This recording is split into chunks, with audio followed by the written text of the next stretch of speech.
Friends, welcome back to அர்ஷியும் நானும். இன்றைக்கி கொங்கு நாட்டு ஸ்டைல் மட்டன் பிரியாணி தான் நம்ம பார்க்க போகிறோம். சீரக சம்பா மட்டன் பிரியாணி. நாங்கள் அங்கே ஃபெஸ்டிவலுக்கு போயிருந்தப்போ அங்கே ரிலேஷன் வீட்டில் செஞ்சுருந்தாங்க. அந்த பிரியாணி தான் இப்போ நான் உங்களுக்கு ஷேர் பண்ணுறேன். வாங்க பார்க்கலாம். அதுக்கு முன்னாடி நம்ம சேனலை சப்ஸ்கிரைப் பண்ணிக்கோங்க, பக்கத்தில் உள்ள பெல் ஐக்கானையும் கிளிக் பண்ணிக்கோங்க. வாங்க வீடியோக்குள்ளே போகலாம். பிரியாணிக்கு தேவையான பொருள், நம்ம ரெட் சில்லி பேஸ்ட்டு வந்து ரெடி பண்ணணும். அதுக்கு காஞ்ச மிளகாய் வந்து ஒரு 20, கிராம்பு ஒரு 20, பட்டை வந்து ஒரு 5 துண்டு, சோம்பு 2 டேபிள் ஸ்பூன். இதை வந்து நல்லா இது மாதிரி நல்லா பேஸ்ட்டாக வந்து அரைச்சிக்கணும். காஞ்ச மிளகாய் வந்து ஒரு 10 நிமிஷம் வந்து நம்ம தண்ணியில் வந்து ஊற போட்டு அரைச்சோம் அப்படின்னா நல்லா பேஸ்ட் ஆகிடும். இது வந்து 200 கிராம் பூண்டு, இது வந்து 1/4 கிலோ இஞ்சி, எல்லாத்தையும் வந்து தனித்தனியாக பேஸ்ட் ஆக்கிக்கணும். இது வந்து சின்ன வெங்காயம் 200 கிராம், இதையும் வந்து தனியாக தோல்லாம் உரித்து இதையும் தனியாக பேஸ்ட் ஆக்கிக்கணும். 1/2 கிலோ வந்து தக்காளி, இதை வந்து நம்ம சின்ன சின்ன பீசஸாக கட் பண்ணிக்கணும். 6 பச்சை மிளகாவை நம்ம 2ஆக கீணிக்கணும். அடுத்து 8 பெரிய வெங்காயம், அது வந்து நீட்டு வாக்கில் ஸ்லைசஸாக நம்ம கட் பண்ணிக்கணும். அப்புறம் 2 கப்பு புதினா, 2 கப்பு கொத்தமல்லி, இதை வந்து தனியாக நம்ம எல்லாத்தையும் எடுத்து கட் பண்ணி வச்சுக்கணும். இன்றைக்கி 2 கிலோ மட்டனில் தான் பிரியாணி செய்ய போகிறாங்க. 2 கிலோ மட்டனுக்கு 2 கிலோ சீரக சம்பா அரிசி கரெக்டாக இருக்கும். இது வந்து 15லேருந்து 20 பேருக்கு நம்ம சர்வ் பண்ணலாம். இப்போ வந்து நம்ம எல்லாத்தையும் மெஷர் பண்ணிவிட்டு இதை வந்து 4 டைம் நல்லா வாஷ் பண்ணிவிட்டு நம்ம பிரியாணி தாளிக்கிறப்ப ஸ்டார்ட் பண்ணுறப்ப இதை ஊற போடணும். அப்போ தான் கரெக்டாக இருக்கும். கரெக்டாக ஒரு 15 மினிட்ஸ் வந்து இது ஊறினா போதும். அரிசி நல்லா அழகாக கரெக்டாக உதிரியாக வெந்துடும். இப்போ ஒரு பெரிய ஒரு பாத்திரம், பிரியாணி செய்கிற பாத்திரத்தில் வந்து 200 ml வந்து குக்கிங் ஆயிலும் 100 ml நெய்யும் இதோட நம்ம ஆட் பண்ணிவிட்டு ரெண்டும் நல்லா காஞ்சோன்னே நம்ம பிரியாணி ஸ்பைசஸ் எல்லாத்தையும் ஆட் பண்ணிடலாம். 5 பிரிஞ்சி இலை, 3 பெரிய துண்டு பட்டை, 5 அன்னாசிப்பூ, 10 ஏலக்காய், 3 மராத்தி மொக்கு, எல்லாத்தையும் வந்து இந்த எண்ணெயில் போட்டு நல்லா ஃப்ரை பண்ணிக்கணும். ஒரு 2 நிமிஷம் நல்லா ஃப்ரை பண்ணிவிட்டு அடுத்து நம்ம நீளமாக வெட்டி வச்சுருக்கிற பெரிய வெங்காயமும் பச்சை மிளகாவும் போட்டு இதில் வந்து நல்லா வதக்கிக்கணும். பிரியாணிக்கு வந்து நம்ம வதக்கிறதுல தான் டேஸ்ட்டு வரும். அதுவும் இந்த பெரிய வெங்காயம் வந்து நல்ல ப்ரௌன் கலரில் வர வரைக்கும் நம்ம வதக்கிட்டு இருக்கணும். இது கொஞ்சம் டைம் இருக்கும். ஒரு 5 நிமிஷம் வரைக்கும் நம்ம வதக்கிட்டே இருக்கணும்.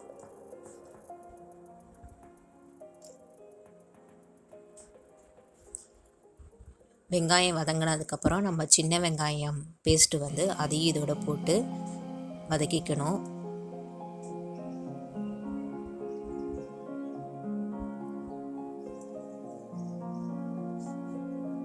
வதங்கினோட அடுத்து நம்ம ரெட் சில்லி பேஸ்ட்டு வச்சுருக்கோம், அதை வந்து இதை எண்ணெயிலே போட்டு நல்லா வதக்கிக்கணும். எல்லாத்தோட பச்சை வாசனை போகிற அளவு நம்ம வதக்கிக்கலாம். அடுத்ததாக பூண்டு அரைச்சி வச்சுருக்கதை அதையும் போட்டு இதோட நல்லா அந்த எண்ணெயிலே வந்து வதக்கிக்கலாம். அடுத்து இஞ்சி அரைச்சி வச்சுருக்கதையும் அதையும் போட்டு இதில் வந்து நல்லா வதக்கிக்கணும். நம்ம பிரியாணிக்கு வந்து நல்லா வதக்கணும். அப்போ தான் நல்லா டேஸ்ட்டு கொடுக்கும் நம்மளுக்கு பிரியாணி. எல்லாம் வதங்கினதுக்கப்புறம் நம்ம தக்காளி 1/2 கிலோ தக்காளியும் போட்டு இதோட நல்லா ஃப்ரை பண்ணிக்கலாம்.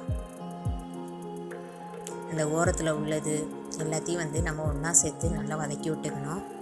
அப்புறம் 1 டீஸ்பூன் வந்து இதுக்கு மஞ்சத்தூள் போட்டு இதோடையே வந்து நம்ம கலந்து விட்டுக்கணும். அடுத்ததாக 2 கப் புதினா, 2 கப் மல்லி, இதையும் போட்டு நம்ம இதோடய சேர்த்து நல்லா வதக்கிக்கலாம். எல்லாம் வதங்கினோன்னா நம்ம பிரியாணிக்கு தேவையான உப்பு வந்து நம்ம ஆட் பண்ணிக்கணும். நாங்கள் 2 டேபிள் ஸ்பூன் உப்பு வந்து ஆட் பண்ணியிருக்காங்க. அதுக்கப்புறம் நம்ம செக் பண்ணிவிட்டு நம்ம ஆட் பண்ணிக்கலாம். அடுத்து நம்ம மட்டனை வந்து நல்லா வாஷ் பண்ணிவிட்டு இப்போ இந்த கிரேவியோடய சேர்த்து நம்ம கைவிடாமல் வந்து கிளறி விட்டுகிட்டே இருக்கணும். எல்லா மட்டனையும் நம்ம ஆட் பண்ணிவிட்டு இந்த இதுக்கு தேவையான 300 ml தயிரையும் வந்து நம்ம இதோடய ஆட் பண்ணிவிட்டு நல்லா வதக்கலாம். இந்த தயிரை நம்ம ஆட் பண்ணோம் அப்படின்னா கறி நல்லா சாஃப்டாக வெந்துடும். அந்த அடியில் வந்து மசாலா பிடிக்காமல் நல்லா இருக்கும். அதுக்காக தான் நம்ம தயிர் வந்து ஆட் பண்ணுறது. அதையும் வந்து நல்லா கிளறி விட்டுட்டு இப்போ வந்து நம்ம கறியை வேக போட்டுற வேண்டியதான். இந்த மட்டன் வந்து நல்லா கிரேவிலே ஒரு 10 நிமிஷம் அப்படியே வேக விட்டுறணும். மட்டன் வந்து ஓரளவு ஒரு 20% வந்து இந்த கிரேவிலே நல்லா வெந்துடும்.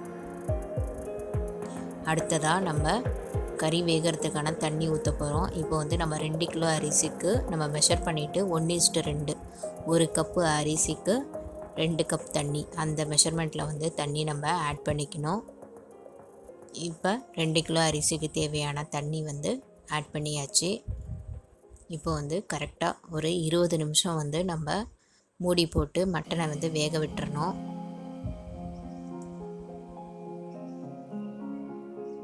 இந்த டைமில் வந்து நம்ம உப்பு காரம் எல்லாத்தையும் நம்ம செக் பண்ணிக்கலாம். ஏதாவது குறைஞ்சிது அப்படின்னா இந்த டயத்தில் நம்ம ஆட் பண்ணிவிட்டு இப்போ வந்து நம்ம மூடி போட்டு 20 நிமிஷம் வந்து நம்ம மட்டனை வந்து நல்லா வேக விட்டுறணும்.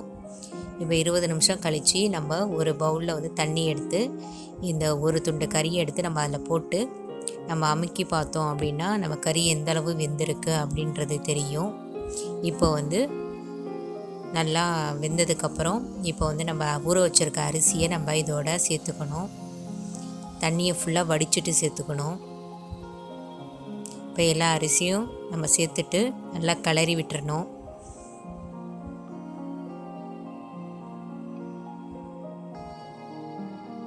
இப்போ அந்த அரிசி வந்து நல்லா கொதிக்கட்டும்.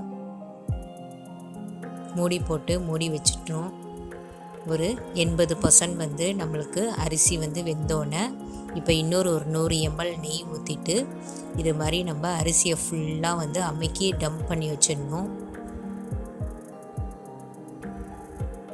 அப்போ தான் வந்து அரிசி எல்லாமே ஒரே மாதிரி கரெக்டாக நம்ம உதிரி உதிரியாக நம்மளுக்கு பிரியாணி வரும்.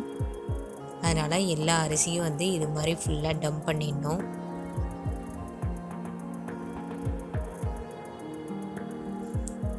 இப்போ நம்ம பிரியாணியை வந்து தம் போட போகிறோம். அதுக்கு வந்து நம்ம சூடான இருக்க அடுப்பு கறியை வந்து அந்த மூடி மேலே போட்டு ஃபுல்லாக பரப்பி இது மாதிரி நம்ம டம்ப் பண்ணிவிட்டு ஒரு 15 நிமிஷத்துக்கு அப்படியே விட்டுறணும். 15 நிமிஷம் கழித்து நம்ம ஓப்பன் பண்ணி பார்க்கலாம். வாவ், சூப்பரான சீரக சம்பா மட்டன் பிரியாணி சூப்பராக ரெடி ஆகிடுச்சு. பாருங்கள், உதிரி உதிரியாக சூப்பராக அன்றைக்கி செஞ்சுருந்தாங்க. நல்லா பீசஸ் நல்லா வெந்திருந்தது சாஃப்டாக. ஸோ இதே மாதிரி அளவுகளோட நீங்களும் செஞ்சு பாருங்கள். செஞ்சு பார்த்துட்டு எப்படி வந்ததுன்னு கமெண்ட் பண்ணுங்கள். இந்த கொங்கு நாட்டு ஸ்டைல் மட்டன் பிரியாணி உங்களுக்கு பிடிச்சிருந்ததுன்னா வீடியோக்கு ஒரு லைக் பண்ணுங்கள், ஷேர் பண்ணுங்கள், கமெண்ட் பண்ணுங்கள். மறக்காமல் அரிசியும் நானும் சேனலை சப்ஸ்கிரைப் பண்ணுங்கள். பக்கத்தில் உள்ள பெல் ஐக்கானையும் டேப் பண்ணுங்கள். தேங்க்யூ ஃபார் வாட்சிங் ஃப்ரெண்ட்ஸ். பாய் பாய்.